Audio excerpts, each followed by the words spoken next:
हाय दोस्तों, आपका स्वागत है मेरे चैनल गौरव आर व्लॉग्स में। दोस्तों आज मैं आया हूँ ओखला फ़ेज़ 2 न्यू दिल्ली में। यहाँ मैं इसलिए आया हूँ क्योंकि मैंने फेसबुक में वारी कंपनी का सोलर प्लांट इंस्टॉलेशन प्रोग्राम देखा था। दोस्तों वारी का जो ये ऐड है मैंने 3 महीने पहले देखा था और 3 महीने पहले मैंने ये अप्लाई किया था। और जो अप्लाई की फ़ीस है इसकी वो उस समय थी 1500 रुपये। उस समय ऑफ़र प्राइस चल रहा था 1500 रुपये का, तो मैंने ज्वाइन कर लिया था 1500 रुपये में। अभी जो उसकी फ़ीस है वो लगभग 4500 रुपये है, क्योंकि जैसे जैसे इसका क्रेज़ बढ़ रहा है सोलर का तो फ़ीस भी बढ़ती जा रही है। दोस्तों अगर आप भी वारी का सोलर प्लांट इंस्टॉलेशन प्रोग्राम करना चाहते हैं तो आपको जो मिनिमम जो आपकी एजुकेशन है वो 10th पास होनी चाहिए। अगर आप जैसे आप ज्वाइन करते हैं तो आपको लॉगिन पासवर्ड दिया जाएगा। वारी की ऐप से ही आपको मतलब सारा मटेरियल मिल दिया जाएगा जिसमें आपको बेसिक्स बताया जाएगा। उस ऐप के थ्रू आपको पहले थोड़ा बेसिक्स पढ़ना पड़ेगा इसके बारे में, सोलर प्लांट के बारे में। जैसे आप टेस्ट पास करते हैं उसके बाद वारी वाले आपको खुद ही कांटेक्ट करेंगे और आपको शेड्यूल करके बताएंगे कि किस दिन ट्रेनिंग होगी। तो आपको ट्रेनिंग का प्रोग्राम बताया जाएगा कि 3 दिन की इसकी प्रैक्टिकल ट्रेनिंग होती है।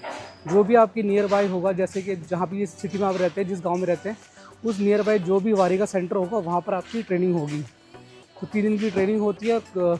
आज मेरा पहला दिन है, आपको बताता हूँ मैं कैसे होती है यहाँ ट्रेनिंग।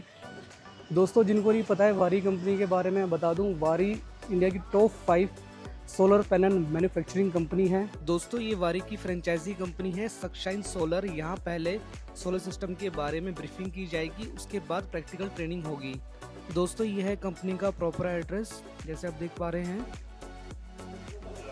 सोलर पैनल्स कनेक्ट हो गया, एक प्लस एक माइनस निकलेगा, है ना। प्लस और माइनस निकलता है।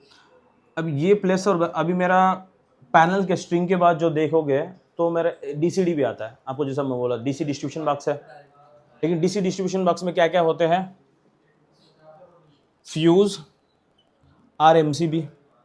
ओके, फ्यूज तो होगा, एमसीबी होगा, दो भी एक ही काम के लिए। क्या ओवर करंट प्रोटेक्टिव डिवाइस है, एक लिमिट से ज़्यादा करंट हो जाता तो सर्किट को ब्रेक कर देगा।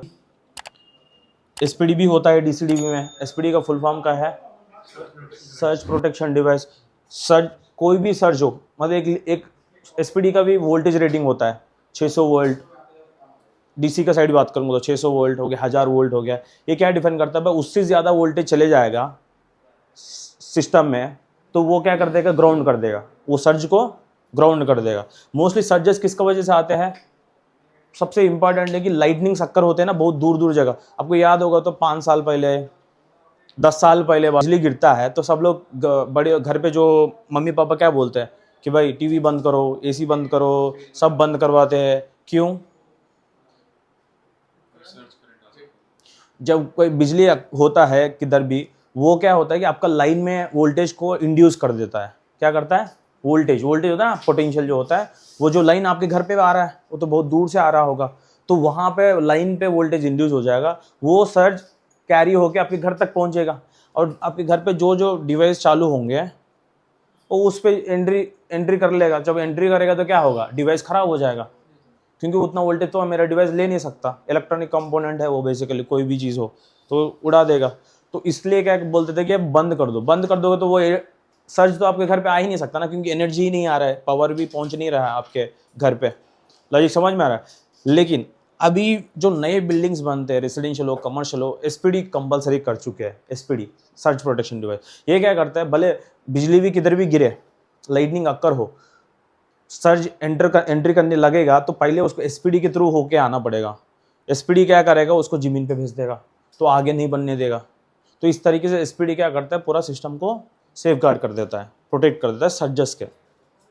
एक लिमिट से ज़्यादा वोल्टेज सर्ज आ जाएगा तो उसको ग्राउंड कर देगा। क्लियर है एसपीडी का क्या फंक्शनिंग है? ये अर्थिंग ही करता है, ग्राउंड कर देगा आपका जो सर्ज है। बेसिकली इसको ऐसा भी बोलते हो कि ओवर वोल्टेज प्रोटेक्शन भी बोलो। एक लिमिट से भी ज़्यादा वोल्टेज बढ़ जाता है तो उसको ग्राउंड कर देगा। सर इससे हटके एक क्वेश्चन है, जैसे हमने स्टेबलाइजर लगा रखा है तो और हाई वोल्टेज है देन क्या होगा, वो अलग है। वो बेसिकली एक टाइप ऑफ कंट्रोलर मान लो स्टेबलाइजर। वो क्या करता है, उसको कट कर देता है, उसको उसको ट्रिप भी नहीं बोलता। ट्रिपिंग तो हाई लेवल ऑफ वोल्टेज भी आता है और बाकी वोल्टेज को एक लिमिटेड लेवल पे उसको रेगुलेट करता है। जब ट्रिप हो जाएगा वो अलग बात, उसको सेफ्टी कंसर्न को लेके वो ट्रिप मार देगा, वो अलग बात है। बट वो ट्रिप मारता है, एसपीडी ट्रिप नहीं करेगा सिस्टम को, एसपीडी सिस्टम को ट्रिप नहीं करता, एसपीडी जो सर्ज है ना उसी को ग्राउंड करेगा, सिस्टम चालू रहता है, समझ गए। तो एसपीडी अलग चीज है, एसपीडी कभी भी सीरीज में कनेक्टेड नहीं रहता। सीरीज में कनेक्शन मतलब बस सीरीज में कनेक्शन कोई भी चीज है तो वो कुछ वर्क करेगा तो वो सिस्टम को डिटैच भी कर सकता है, detach in the sense open कर सकता है, स्विच ऑफ कर सकता है, ऑन कर सकता है, बट एसपीडी आपका सीरीज में नहीं रहता है, पैरेलली रहता है। कैसा होता है वही समझा रहा हूँ यहाँ पे, यही चीज हम समझाने वाले हैं। और होते कनेक्टर्स, क्या होता है, कनेक्टर्स होता है। कनेक्टर जस्ट सिंपल एक बस बार टाइप छोटे अंदर के तरफ से, आप इधर से वायर डालो, इधर से वायर निकालो, उसका मेन काम वही है, उससे ज़्यादा नहीं है। तो आप समझो कि मेरे डीसीडी भी लग गया, तो डीसीडी भी लगा तो मैं यहाँ पे ले रहा हूँ एमसीबी, क्या ले रहा हूँ, एमसीबी, मिनिएचर सर्किट ब्रेकर, वो फुल फॉर्म हो तो फुल फॉर्म ठीक है, याद रख लेना, MCB miniature circuit breaker. MCB में प्लस माइनस लिखा होगा, प्लस को प्लस में ले लो कनेक्शन, माइनस को माइनस में ले लो। यहाँ पे यहाँ से प्लस निकलेगा, यहाँ पे माइनस निकलेगा ना बाहर।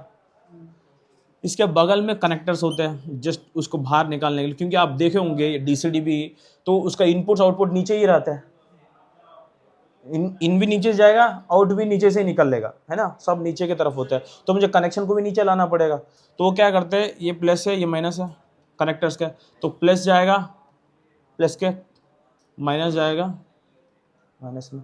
अभी कनेक्टर से प्लस माइनस बाहर निकल जाएगा, निकल गया कनेक्शन, प्लस और माइनस से कनेक्शन निकल गया। तो ये मेरा सीधा इन्वर्टर पे पहुंच जाएगा, ये इन्वर्टर पे चल जाएगा। अभी एसपीडी आया नहीं है, एसपीडी कैसा कनेक्ट करते हैं, एसपीडी यहाँ पे कनेक्ट होता है, इसके बगल में ले लो, चलो एसपीडी ला रहा हूँ मैं, एसपीडी ओके, इधर एसपीडी है, एसपीडी मेरा ओके। और एसपीडी में भी आपको प्लस माइनस दिया होता है, ओके, प्लस माइनस दिया होता है, उसका सिंबल लिखा होगा एसपीडी में भी। तो प्लस यही प्लस है ना, जो प्लस इधर है वो प्लस में जाएगा, ये जो माइनस है ना वो माइनस में चले जाएगा। और यहाँ से प्लस में नहीं निकलेगा, यहाँ से अर्थिंग निकलता है, क्या निकलता है, ग्राउंड के लिए जाएगा। दोनों में आता है, कंपलसरी है डीसी में एसी में, ठीक है। तो ये हो गया मेरा डीसी-डीबी बॉक्स। नीचे का ही कनेक्शन करना है, अर्थिंग में लेना है, इन डालना है, आउट निकालना है, ऊपर का पानी कनेक्टेड होके ही आता है box.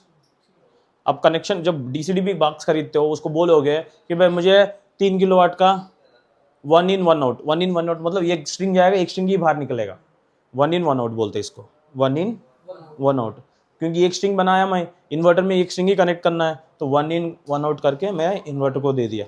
So 1 in 1 out 3 kilowatt, DC-dB box बोल देगा तो वो दे ही देगा पूरा, वो सब करके ही दे देगा। आपको जस्ट इन करना है, आउट निकालना है, अर्थिंग निकाल लेना है एसपीडी से। नहीं, यहाँ पे हम DC-dB, AC-dB, panels, inverters, cables, DC में डीसी केबल्स भी है, एसी केबल है, अर्थिंग केबल है, ये सब हमारे पास अवेलेबल है। हाँ, स्ट्रक्चर लोकली आपको अरेंज कर लेना पड़ेगा, और बाकी सब मिल जाएगा A to Z, ओके। और हमारे जो फ्रेंचाइजेस है वो तो सब रखते ही है, क्योंकि खुद ही प्रोजेक्ट्स करते हैं, इनके सबको स्ट्रक्चर में भी कुछ हेल्प चाहिए तो हमारे एक्सपर्ट मैनेजर है, उनसे बात करिए, नहीं तो हमारे एक्सपर्ट मैनेजर से फ्रेंचाइज से मिलिए, फ्रेंचाइज से एक रैपो रखी है हमारे डिस्ट्रीब्यूटर्स है, तो वो स्ट्रक्चर में भी हेल्प कर देगा आपको। ये हो गया मेरा डीसी-डीबी कनेक्शन, इसमें कोई डाउट है? 20 किलोवाट का इन्वर्टर ले लो, उसका डेटा शीट तो बनता है हर एक किलोवाट का। अब जैसा कि मैं ऑनलाइन में डाउनलोड सेंटर में बताया था कि वहाँ पे सारे डेटा शीट्स है वारी डाउनलोड सेंटर में, तो वहाँ पे आप देखेगा तो हर एक इन्वर्टर का डेटा शीट हमारा अवेलेबल है। अब वो डेटा शीट में आउटपुट में कितना करंट देने वाला है इन्वर्टर वो भी लिखा होता है, 15 एम्पेयर देगा, 16 एम्पेयर देगा, 18 एम्पेयर देगा, कुछ जो भी दे रहा है। तो अभी फिलहाल मैं देखा था 3 किलोवाट के हिसाब से तो 12.5 एम्पेयर दे रहा है, कितना 12.5 एम्पेयर दे रहा है। तो उसको मल्टीप्लाई करो सेफ्टी फैक्टर से जो 25% एक्स्ट्रा, तो यहाँ से कनेक्शन चल जाएगा कहाँ पे,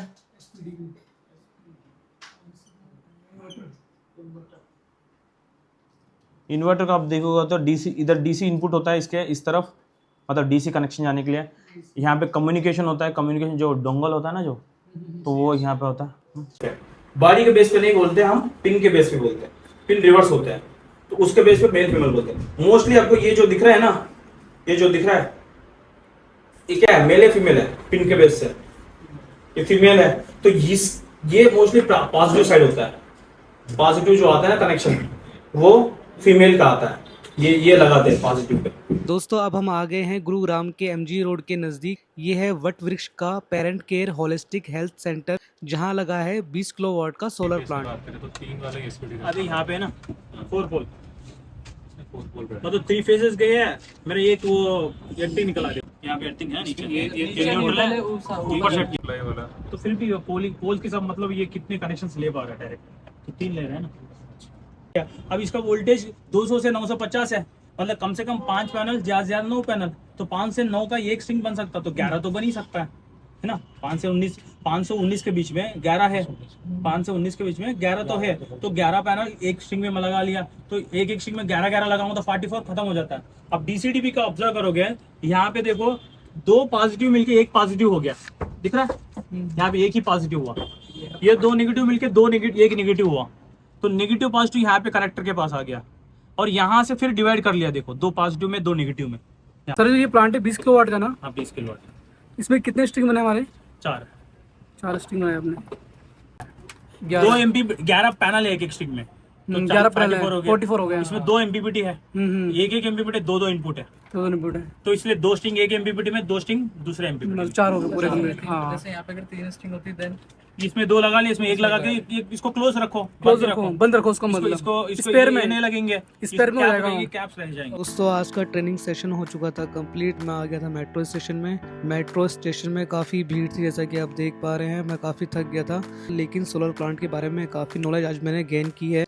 दोस्तों कैसा लगा आपको मेरा आज का ये वीडियो? अगर आपको मेरा वीडियो अच्छा लगा तो प्लीज़ चैनल को लाइक शेयर सब्सक्राइब जरूर कीजिए। ऐसी वीडियोस मैं आपके लिए लाता रहूँगा आगे भी।